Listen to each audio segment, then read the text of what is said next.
Dia 2 de outubro acontece o primeiro turno das eleições no Brasil. Nesse dia, cerca de 150 milhões de eleitores vão às urnas escolher seus representantes para a presidência da República, governo dos estados, senadores e deputados. O Estação Livre de hoje dá uma ajudinha aos eleitores, discutindo a importância do voto consciente e quanto ele afeta a vida de todos. A urna, sobretudo, é um mecanismo de inclusão. As pessoas que às vezes têm dificuldade de escrever alguma coisa, elas conseguem votar. Então você tem candidatos que são eleitos, por exemplo, com base em fake news. Você tem candidatos que conseguem prejudicar os seus adversários também por causa de fake news. As pesquisas eleitorais, elas obedecem os mesmos princípios gerais que as pesquisas de opinião de modo geral. Existem candidatos que eles chegam e falam assim: Tikal, eu quero fazer a campanha para quê? Para aumentar o meu nome na cidade, para que nas próximas eleições eu tenha mais chance. A nossa perspectiva é de ampliação política das nossas representações nos parlamentos do país. A única novidade possível para esta eleição é povo negro no poder. A carta funciona como um alerta e um sinal de vigor da sociedade em defesa da democracia.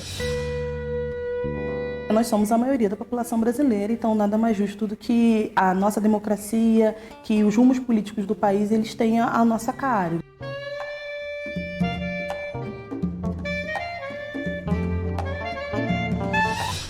E para falar sobre eleições, eu recebo a cientista política Denilde Roushacker e o sociólogo e cientista político Marcos Agostinho Silva. Eu quero começar falando de um assunto muito importante: a confiabilidade das urnas eletrônicas. Desde que elas foram instituídas, nunca houve nenhuma comprovação de fraude. E, além disso, o equipamento se tornou uma peça importante para agilizar o processo de apuração de votos, dadas as dimensões do nosso país. Nós vamos entender um pouco mais como surgiram e como funcionam as urnas eletrônicas.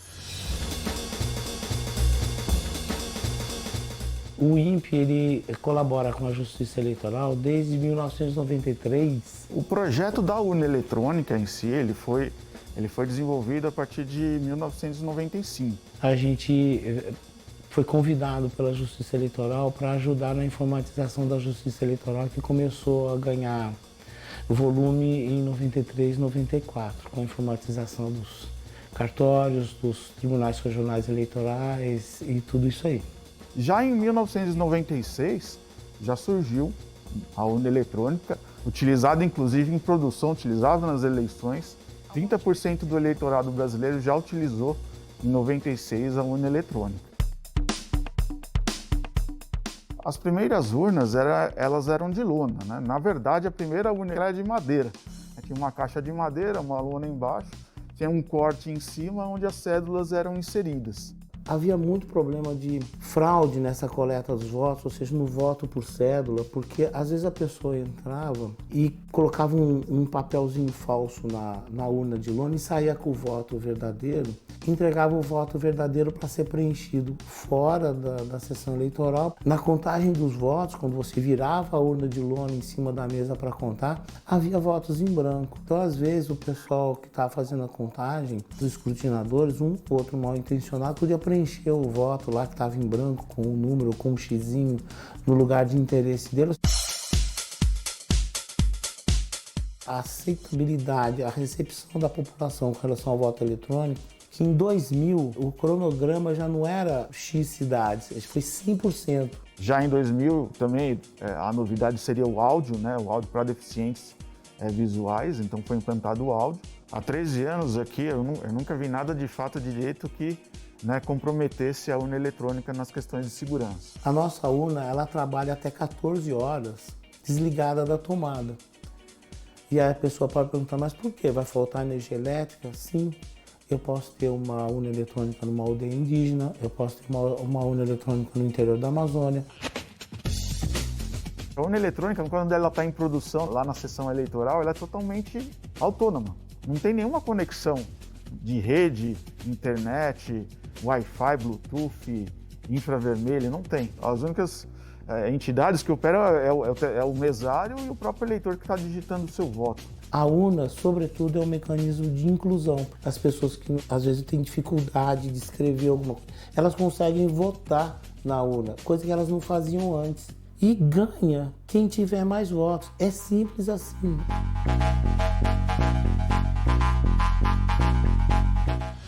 Denilde, acho que é sempre importante a gente utilizar o nosso espaço para derrubar as fake news sobre a urna eletrônica e a sua confiabilidade, né? Com certeza.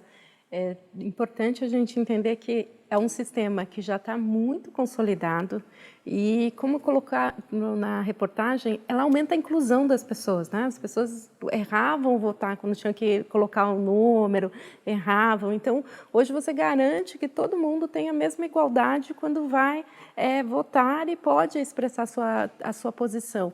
Agora, essas fake news, essas ações que é para criar uma visão de descredibilidade das urnas, é ruim não só para o processo, mas ela cria também uma visão de que você está criando uma barreira para o eleitor, né? Você está dizendo que aquele eleitor que tem mais dificuldade de votar, que não tem acesso.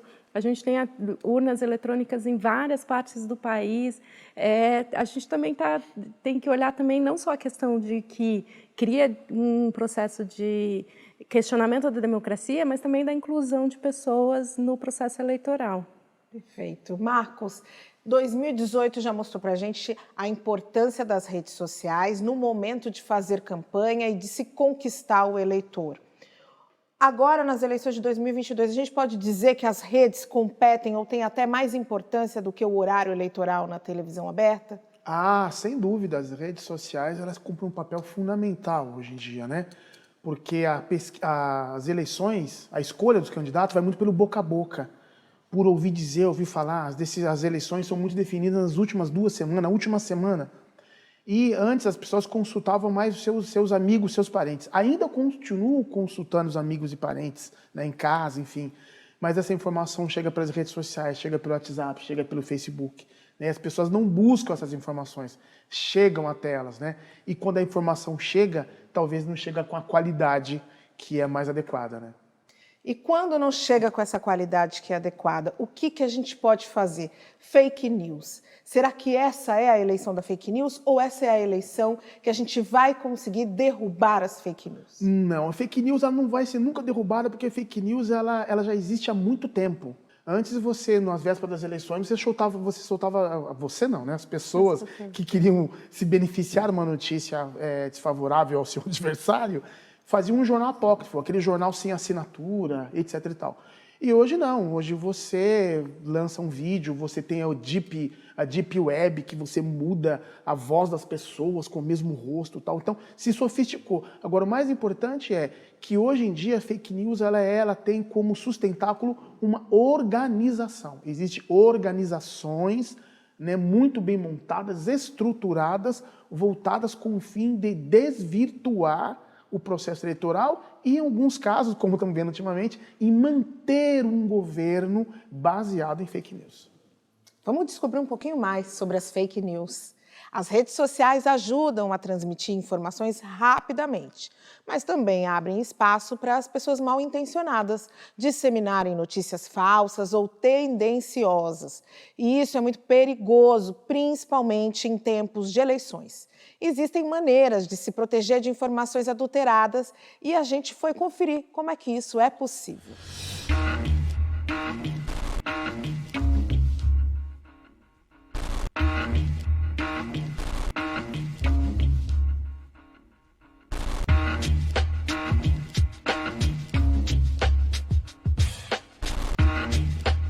Existe uma variedade muito grande de tipos de fake news. E, aliás, existem coisas que são muito além de fake news. Vamos lá, informações falsas que chegam a você.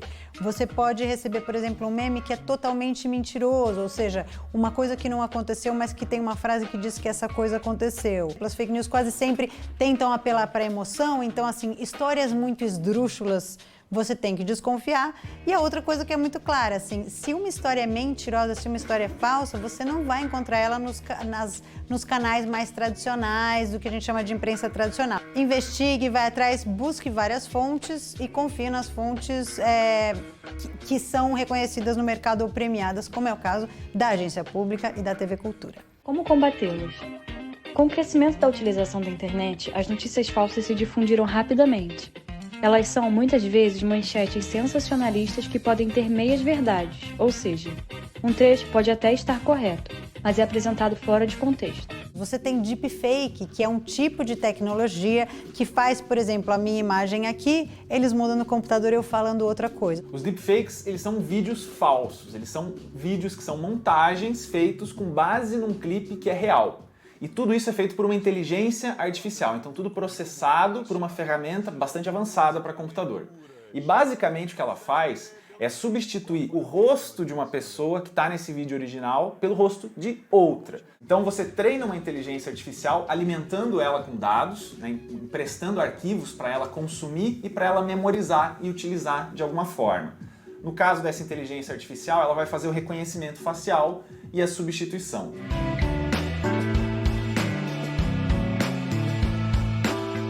Os vídeos são muito reais, é mesmo muito difícil de identificar. Esse vídeo aqui do Obama, ele é muito bem feito, ele foi feito por pesquisadores, então já sabiam exatamente o que eles estavam fazendo. A região dos lábios, a região dos dentes dele está desfocada, está menos nítida, está meio borrada em relação ao resto do rosto dele. Esse aqui já é um deepfake que é muito mais elaborado, que é um deepfake do Tom Cruise, do ator.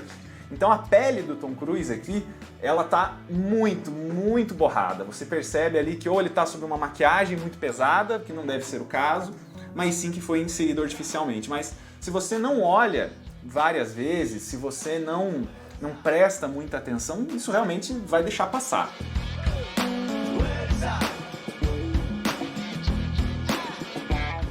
O impacto é muito grande, porque ele pode, inclusive, mudar a eleição e mudar a votação, né? O seu voto. Então você tem candidatos que são eleitos, por exemplo, com base em fake news.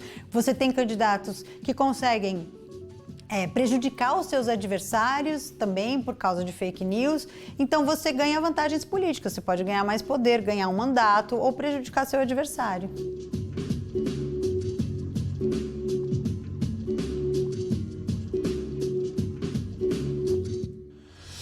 E tem muita coisa para a gente conversar sobre eleições ainda hoje, só que agora eu vou fazer um intervalo e volto rapidinho.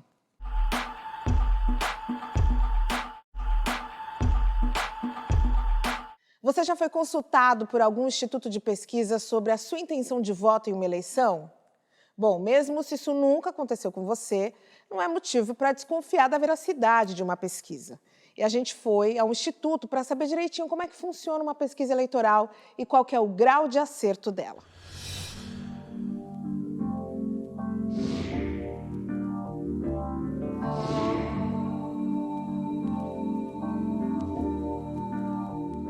As pesquisas eleitorais, elas obedecem os mesmos princípios gerais que as pesquisas de opinião de modo geral. No primeiro estágio, nós temos a elaboração da amostra, né, que a rigor deveria ficar a cargo de estatísticos. E uma pesquisa que tiver o objetivo de trazer uma intenção de voto, por exemplo, para presidente, vai ter que falar com os eleitores de todo o país. E de acordo com cada variável de controle, como que eles se distribuem com relação a gênero, com relação à idade.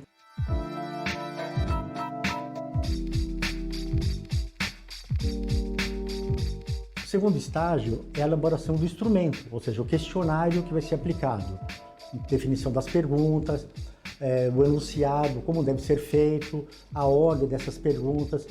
O terceiro estágio é a aplicação desses instrumentos, ou seja, a realização das entrevistas.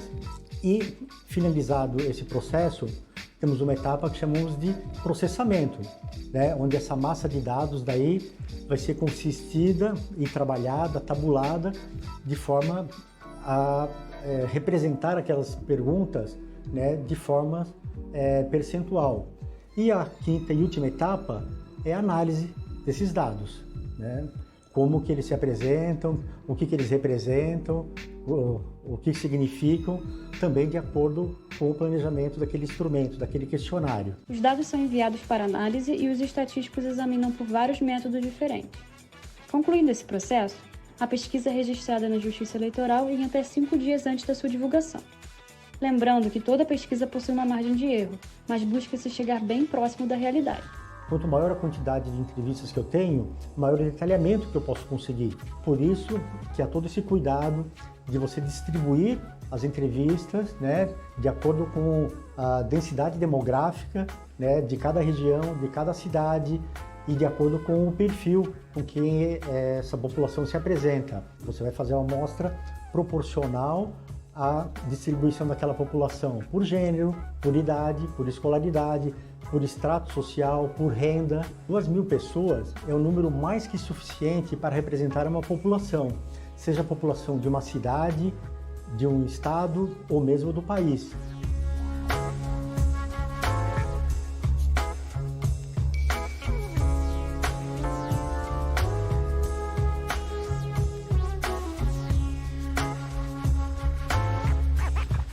Marcos, você atua num instituto de pesquisa e eu sei que tem todos os cuidados para que as margens de erro sejam muito pequenas e tal, mas a maioria das pesquisas são feitas em locais de grande fluxo de pessoas.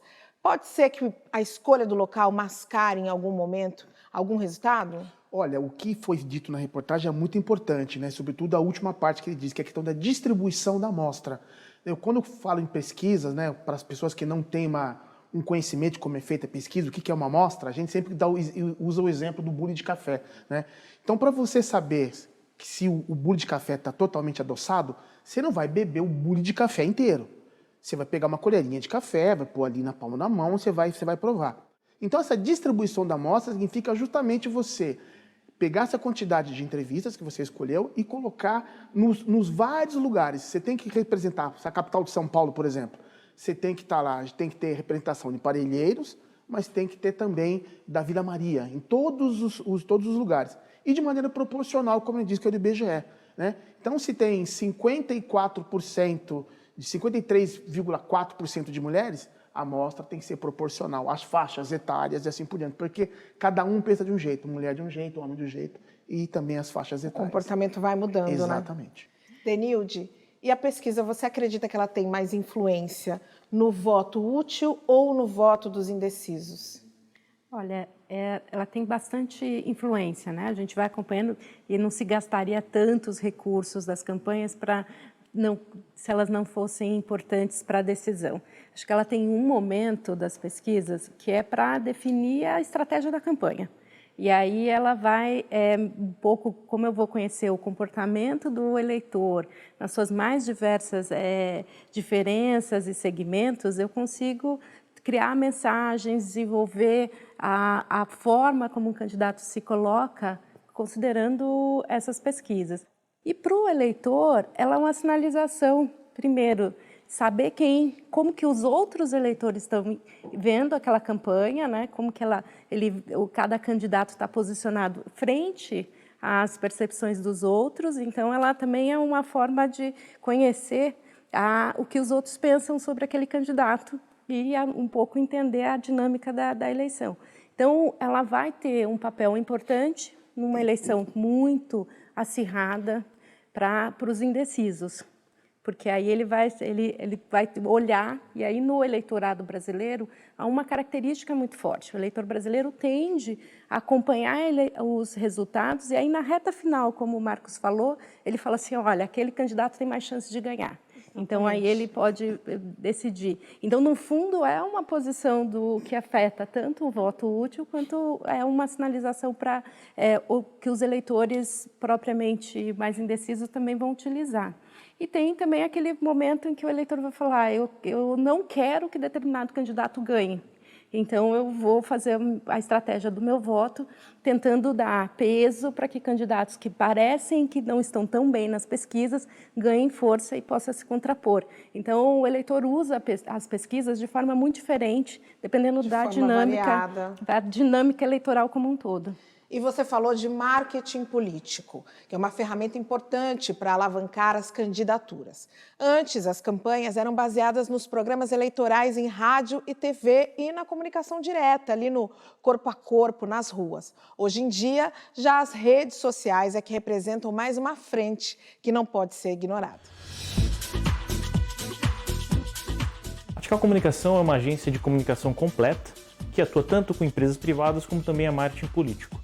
E com marketing político a gente já trabalha desde 2006, então fazem mais de 15 anos e mais de 20 campanhas que a gente já desenvolveu aqui dentro da agência. Eu sou hipnoterapeuta, eu tenho uma clínica de hipnose aqui em São Caetano e por ser publicitário e hipnoterapeuta, a gente faz treinamentos presenciais e online para linguagem persuasiva. São técnicas de linguagem que se o candidato aplica ou a equipe do candidato, ele consegue se conectar, gerar mais empatia e convencer mais as pessoas que o projeto dele faz sentido. Tradicional família brasileira. Essa é minha mulher. Eu jamais casaria com esse troço. Essa é minha... Não vou conseguir. Deixa eu fazer uma coisa aqui, pelo amor de Deus. Melhor. Aí na pós vocês botam outra carinha. Essa é minha mulher. Inês. A primeira etapa é o planejamento de comunicação do candidato, onde a gente reúne a equipe junto com o candidato e a equipe de comunicação dele e a gente faz um levantamento do perfil dele, dos temas de domínio dele, para que a gente possa trazer esse conteúdo para as redes sociais e para a campanha. Se a gente trouxesse à tona um assunto meio adormecido, se a gente pegasse nazismo, Hitler, Tueta Magalhães, o nazismo teve seus benefícios. Hashtag pronto falei. Maravilhoso. Maravilha. E a gente cria todo esse planejamento, pontos fortes, pontos fracos, temas de domínio, para poder iniciar a campanha. A segunda etapa é a criação da identidade visual. A gente cria logo, conceito, slogan, código de cores, código de tipografia. E essa identidade visual, ela vai nortear toda a campanha. Depois a gente tem a parte de planejamento de conteúdo, onde a gente define grade de conteúdo nas redes sociais do candidato. As metas semanais, a grade semanal, que tipo de conteúdo a gente quer comunicar. Eleitor brasileiro, nessa eleição, vote em alguém que sabe o que está fazendo. Naquele que fará pela saúde, pela educação, pelos idosos. Não, esse texto é maravilhoso. Quem foi que escreveu? Foi você. Cláudio, pelos idosos. Genial. 15 anos atrás, as agências e os próprios políticos não davam muita importância para a comunicação. Existia aquela ideia de que campanha era rua, era entregar material, era bater na casa das pessoas.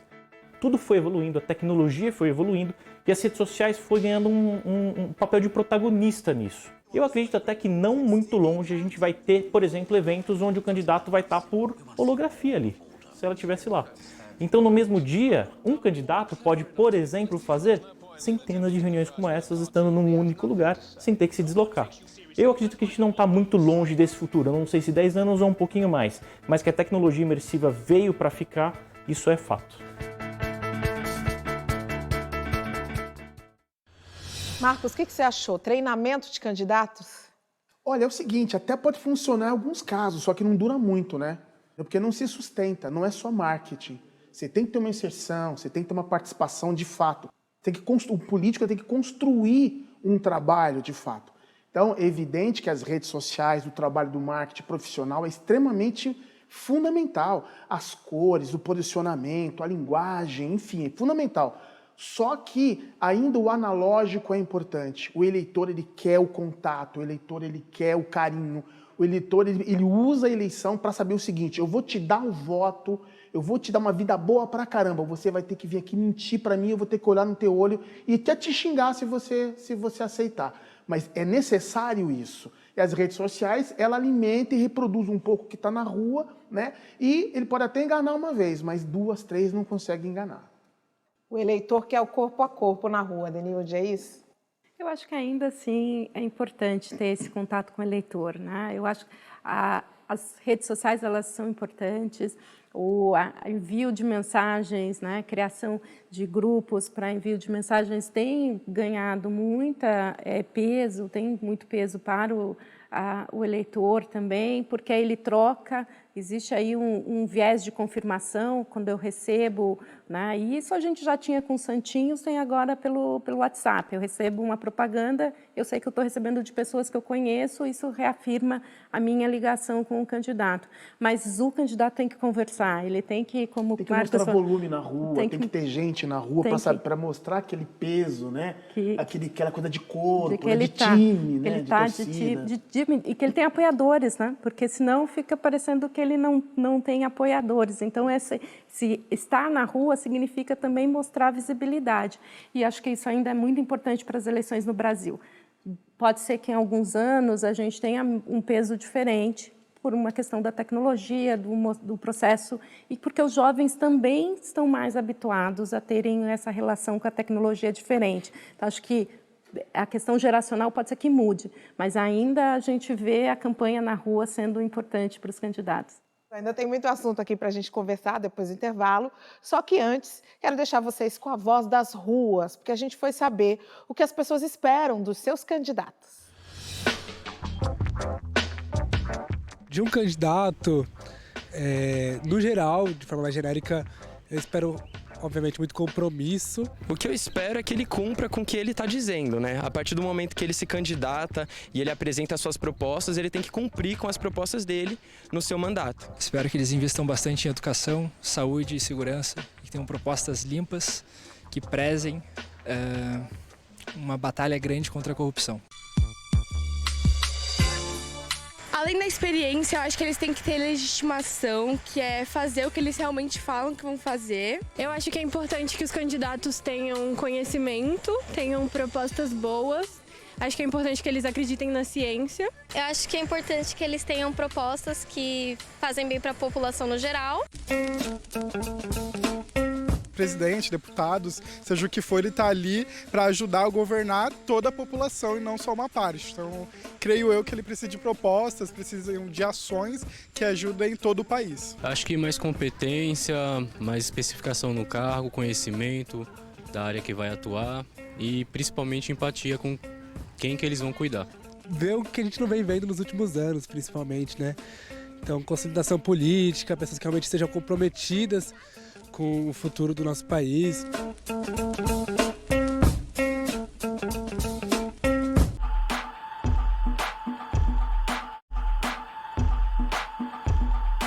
Estação Livre de volta, falando de eleições e recebendo Denilde Roushacker e Marcos Agostinho Silva. Tanto negros como mulheres representam mais de 50% da população brasileira. Porém, nem o Congresso Nacional, nem nenhum outro parlamento refletem essa realidade. Nos ambientes da política, homens brancos ainda são a maioria absoluta. Por isso, a Coalizão Negra por Direitos lançou neste ano o projeto Quilombo nos Parlamentos, com a intenção de empretecer a política brasileira. A Coalizão Negra por Direitos é um aglomerado de organizações do movimento negro que tem diversas iniciativas. Entre essas iniciativas, a gente lançou no meio do ano agora o Quilombo nos Parlamentos, que é uma política um projeto de incidência. Essa iniciativa tem uma importância tão grande porque ela é um acúmulo unificado de 250 organizações do movimento negro que compõem a coalizão. E a iniciativa é fortalecer candidaturas negras que estão necessariamente ligadas ao movimento negro, então não é qualquer candidatura negra, são candidaturas negras que acumulam os debates que acontecem no interior do movimento negro, as pautas e a agenda política do movimento negro brasileiro. A população negra está indo para cima, vai ser um momento, sim, de fundamental importância. O racismo brasileiro, negado o tempo todo, sempre foi tratado no interior dos partidos como um assunto menor, não o assunto mais importante do Estado brasileiro. Então, a dificuldade de negros e negras é de competir em igualdade. Em 2020, a Coalizão Negra por Direitos diz: enquanto houver racismo, não haverá democracia. Não dá para considerar o Brasil um país democrático enquanto negros e negras morrem mais do que brancos e brancas simplesmente por existirem. Em 2020, os partidos políticos passaram a ser obrigados a destinar uma parte importante do seu financiamento para pessoas negras. E não é só financiamento, porque eleição não se faz só com dinheiro. Eleição se faz com exposição, com tempo de TV. Nossos mais velhos espalhados pelo país vão colocar o que construíram à disposição desse momento, Saudações por essa força política que hoje é um fator de radicalização democrática nesse país. Das esperanças das forças progressistas de que o ambiente democrático, embora de baixa intensidade de sempre, seja restabelecido. Os parlamentos no Brasil, eles refletem o que é a sociedade brasileira, que é uma sociedade racista em que os negros não estão nos espaços de poder, nos espaços de decisão. Logo, os parlamentos do país são, em maioria, brancos, em maioria masculinos e com representantes de interesses contrários ao da nossa população. A gente tem no Brasil um problema gravíssimo de segurança pública, por exemplo, em que negros e negras são mais abordados, são mais executados pelas polícias do país inteiro. Pessoas comprometidas com uma agenda política de vida da população negra, negros e negras que conhecem na pele qual é o papel da segurança pública no Estado brasileiro, vão ter outra capacidade de produzir e pensar políticas públicas para tratar desse problema.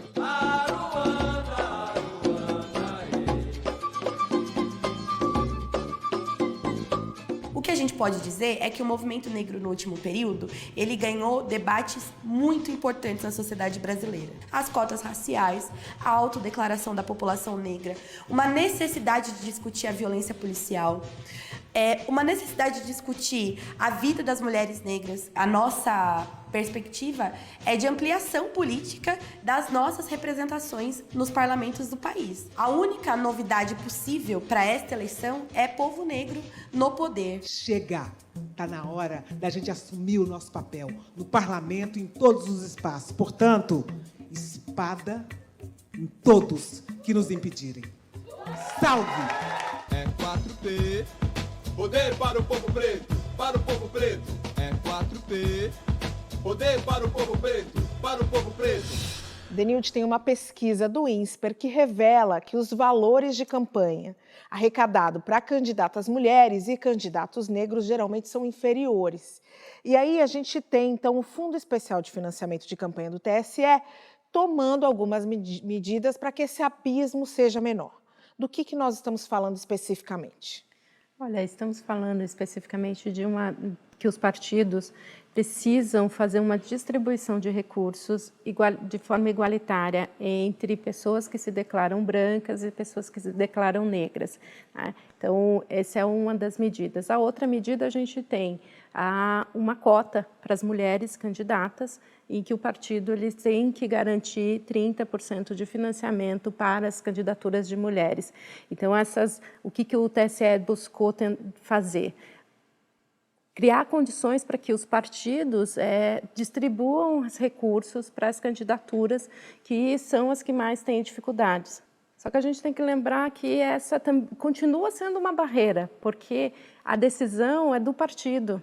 E aí a decisão mesmo tendo esse critério de 30%, por exemplo, para as mulheres, se você tem uma candidata a presidente, ela vai receber uma parcela considerável dos recursos e aí você vai dividir os recursos para as outras mulheres e que vai continuar sendo menor do que os recursos para os homens. Então, é uma forma, acho que é um avanço, a gente conseguiu aí ter um avanço que as regras permitem que haja uma discussão sobre esse processo e financiamento é ponto central nas campanhas. Para uma campanha competitiva no Brasil, ela precisa de estrutura financeira, então, e a gente está falando de recursos públicos, então, mais natural que seja a gente ter algum mecanismo que faça essa distribuição de forma igualitária, mas a gente sabe também que os partidos burlam essas regras, acham estratégias para conseguir fazer com que esses recursos acabem sendo, não,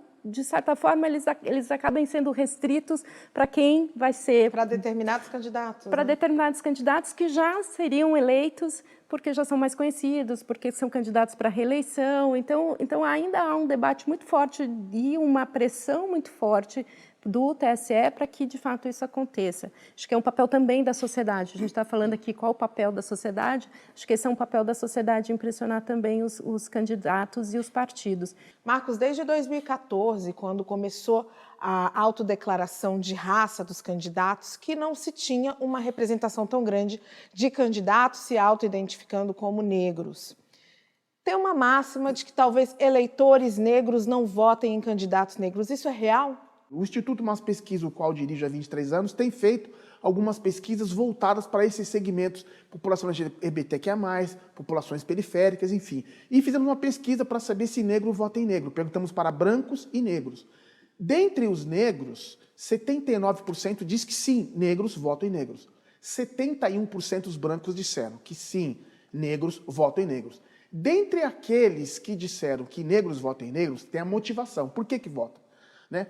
Somando as respostas que dizem não vota porque para valorizar a raça, vota para uma questão de militância, a soma das 3 respostas principais é 39%. 4 a cada 10 dos negros teriam um voto relativamente engajado. Outros 6 não estão lá muito aí com isso, como dizia a mãe do Mano Brown, né? Brown acorda, pensa no futuro, que isso é ilusão, os próprios pretos não estão nem aí com isso, não. Tem parte que não está, assim como parte das mulheres não estão aí com essa questão da luta do feminista, do empoderamento, etc. e tal. E é importante a gente chamar atenção para o percentual daqueles que dizem que os negros não votam em negros. Os negros dizem o seguinte, 57% dos negros que disseram que negro não vota em negro, apontou que os negros não são unidos. E 23% diz que o próprio negro tem preconceito contra ele mesmo. Já os brancos foi um percentual inverso. 43% disseram que os negros não votam em negro por uma autodiscriminação e 29% disseram que os negros não votam porque não são unidos. Então, toda essa discussão até do movimento negro, né, os principais movimentos, começa com união, né? O movimento negro unificado. Pressupõe que não há, de fato, uma união per se, porque existem outros elementos que concorrem na escolha de candidatura, né?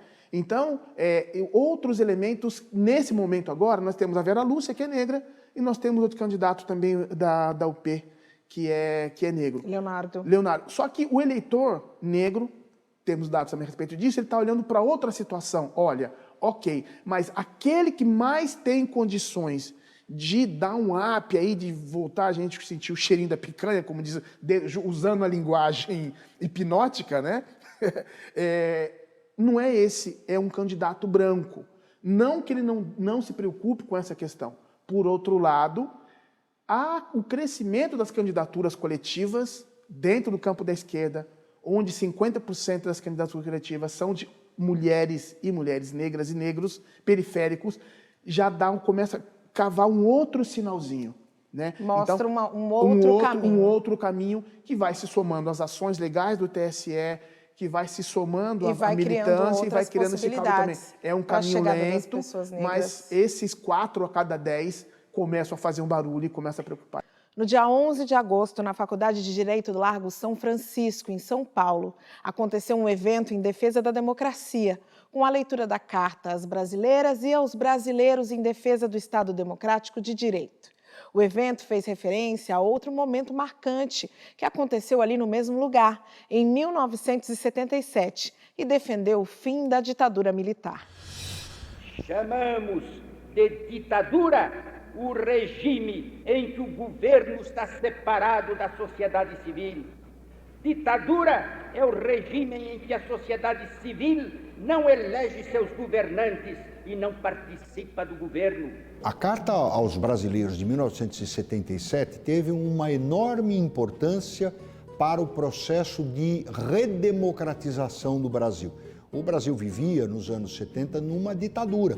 A tortura, a censura, a morte de lideranças estudantis, sindicais, de jornalistas. Um clima muito hostil de negação das liberdades democráticas. A última frase da Carta aos Brasileiros de 1977 fazia um apelo: Estado democrático de direito já.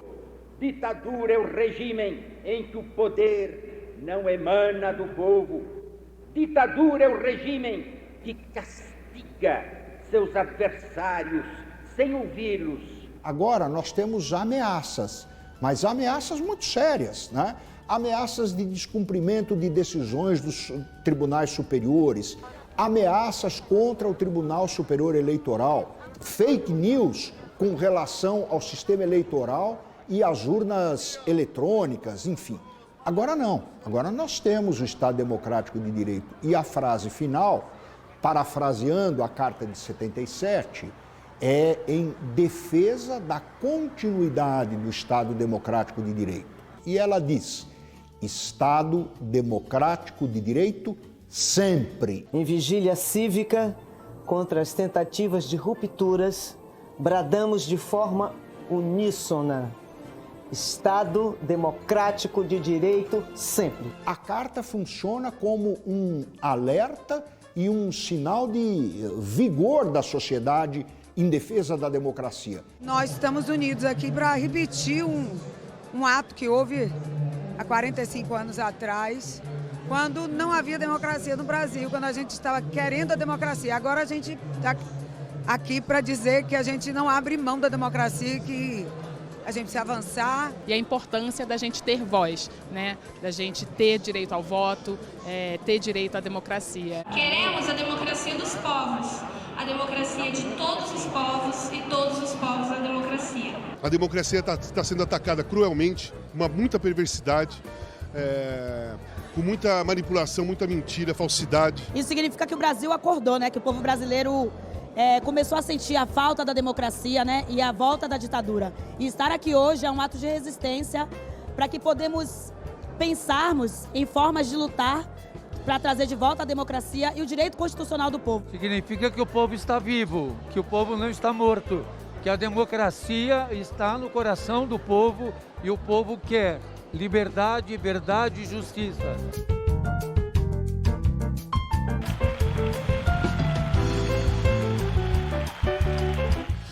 Estado Democrático de Direito sempre. A gente volta daqui a pouco, não sai daí.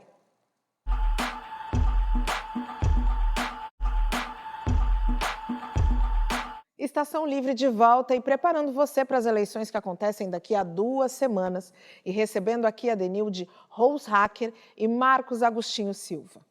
Você sabia que as mulheres brasileiras só conquistaram o direito ao voto em 1932? Foi necessário muita luta e até hoje essa luta continua para que os direitos das mulheres, sobretudo das mulheres negras, não sejam ameaçados. A conquista do voto feminino no Brasil, ela se deu através de muita luta. Luta por parte das ativistas sufragistas, que já há algumas décadas, antes mesmo de 1932, já vinham reivindicando maiores direitos políticos para as mulheres, né? Reivindicando participação política das mulheres. Então, nesse ano de 2022, nós completamos 90 anos da conquista do voto feminino no Brasil. O Código Eleitoral de 1932, ele então permitiu que as mulheres pudessem votar. Mas esse código também colocou barreiras, colocou restrições a um grupo muito específico de mulheres, notadamente as mulheres negras. Isso porque as mulheres poderiam sim votar a partir de 32, mas elas deveriam ter renda fixa e deveriam ser alfabetizadas. 1932 é somente 44 anos após o fim da escravidão, que se deu em 1888. Isso significa que não deu tempo de se construir um grupo sólido de eleitoras negras. O movimento sufragista aqui no Brasil foi muito inspirado pelas reivindicações e pelas mobilizações das sufragistas nos Estados Unidos e em países da Europa. Algumas mulheres brasileiras estavam atentas a essas reivindicações e tentaram incorporar a realidade brasileira a essa luta. E aí destacam-se nomes como Anísia Floresta, Patrícia Galvão, a Berta Lutz. Só que essas mulheres elas tinham um perfil muito delimitado. Elas, de maneira geral, eram mulheres brancas, mulheres com uma condição financeira mais abastada e mulheres letradas, mulheres alfabetizadas. A Almerinda Farias Gama, ela foi uma mulher negra nordestina que ela conseguiu furar essa bolha das ativistas sufragistas brancas. Eu sempre, por instinto, me revoltei contra a desigualdade de direitos entre homem e mulher. Encontrei a maior liberdade para levar o voto feminino e a opinião feminina em todos os setores. Mulher, negra, jornalista, advogada e feminista. Quis votar e conseguiu.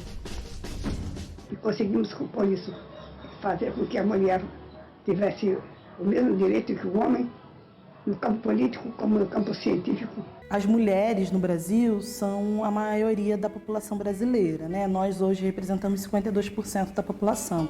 As mulheres negras estão também em maioria na população brasileira, nós somos 28% da população. Numa democracia como a nossa, que é representativa, é de suma importância que as mulheres possam colocar na mesa as suas reivindicações, possam escolher os seus representantes nas instâncias de tomada de decisão, porque nós somos a maioria da população brasileira, então nada mais justo do que a nossa democracia, que os rumos políticos do país eles tenham a nossa cara, eles retratem a nossa realidade, a nossa vivência, as nossas necessidades. Eu acho que a minha expectativa é que as mulheres se reconheçam cada vez mais enquanto agentes políticas de transformação social, identifiquem a arena da política institucional como um caminho possível sim de mudança, que escolham seus candidatos com consciência, porque as consequências são importantes para o nosso cotidiano político, social, econômico.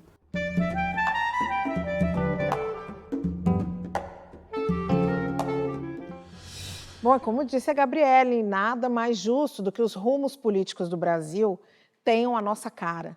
Nós, enquanto população negra, queremos oferecer a nossa incansável capacidade de resistência para o desenvolvimento político, social e econômico do nosso país.